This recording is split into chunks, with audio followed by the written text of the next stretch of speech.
So, I went through the whole process. I was awarded Teacher of the Year by my peers here at Rocky River, and then I had to go through the top 20 and the top 10, and then we had the Teacher of the Year banquet that May, and went in fully assuming that it was going to be one of the other 10 amazing, teachers. And we were sitting there, and all of a sudden my name was called, and that's how I was awarded it. And it was just a surreal experience and something I will never forget. So I was sitting, of course, like way in the back, and I had already convinced myself that it's not me. There are really brilliant teachers in our county. I've seen them in action. There's teachers at Monroe Middle that I thought, I'm just half of the teacher that they are. So I'm sitting back there and I'm like, this has been amazing to make it this far. I made it top 10. That's just crazy. And I'd kind of settled into my nerves kind of went away. And I looked at my husband. I'm like, this is great. I can't wait to see who it is. And then they said the big thing, and they said Sarah LaFave. And I turned probably as red as I'm about to get right now and just could not. Legitimately, when people are like, I was shocked. I was legit shocked and just stared at my husband. He's like, you need to go. Go up there, go say thank you. I'm like, oh my goodness. And then had to walk 8 miles because I was all the way in the back. Yeah, I didn't even realize I was going to be in the top 10, to be honest. So I was really taken back when I was awarded that because I just do what I do. I had not prepared a speech. I didn't really, there were so many amazing people that were nominated. So for me to think that I was going to be the person who won was not even in my thought process. It's just, I couldn't believe it. I still can't believe it, but I was just so proud of myself. And I think that's hard to say and a lot hard to feel, because as an educator, you go home and you think, I can do more. You never feel like you've done enough. So in that moment, I think that was my first time really feeling proud, I think. When I found out that I made it to the next round, I was like, oh, okay.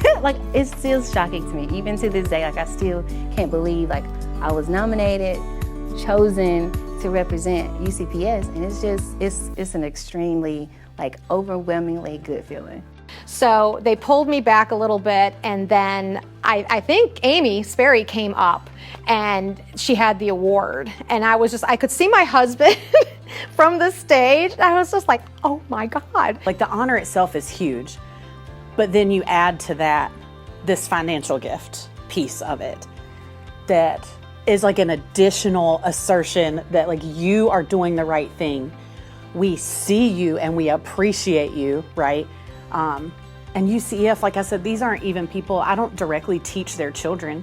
These are people that believe in public schools as hugely valuable parts of our communities. So immediately I was like, I don't have to pay out of my pocket to buy those little notebooks I saw on Amazon that were a dream thing to make this EOG review situation happen like I wanted it to.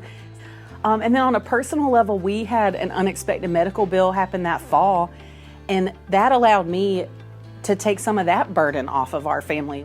It meant so much, honestly. For one, because it wasn't expected at all. And for two, I think a lot of us, especially teachers, we have big ideas, right? But we don't have the resources, or we use our own resources, or we beg. That was it was surprising, because it's you use it for whatever you want. And as teachers, naturally, we're thinking about our class and our students. And you're like, are you sure? Are you sure? I'm like, okay. So me and my daughter were able to take some of that money too and just spend time together before she went back to school. As a teacher, especially a first year teacher, coming into it the summer before your first year, you have so much stuff that you need to get. And my last year of ECU, I couldn't work because I was on my internship. So I was literally living off of the checks I got from school. So trying to make that stretch, and then trying to buy stuff for my classroom. And I'm just like, man, I don't know where I'm going to get some of this stuff from. And even the summer before coming to a second year, you still kind of trying to maintain. And receiving that helped out a lot. I was able to get supplies for my classroom. I was able to do things for my kiddos, things that I could help at home with. So it was incredibly overwhelmed. It helped a lot.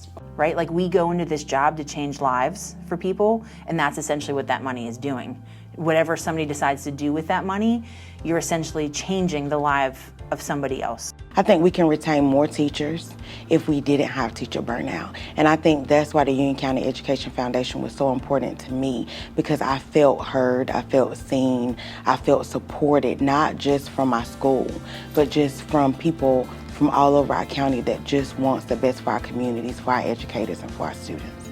And just to have this foundation to say, hey, we know you need those resources. We hear you and your big ideas. That is amazing. And I think that really connects our schools to our community, to these businesses, to these individuals that say we appreciate you and what you do, and we know that supporting you supports our community and our families and our students.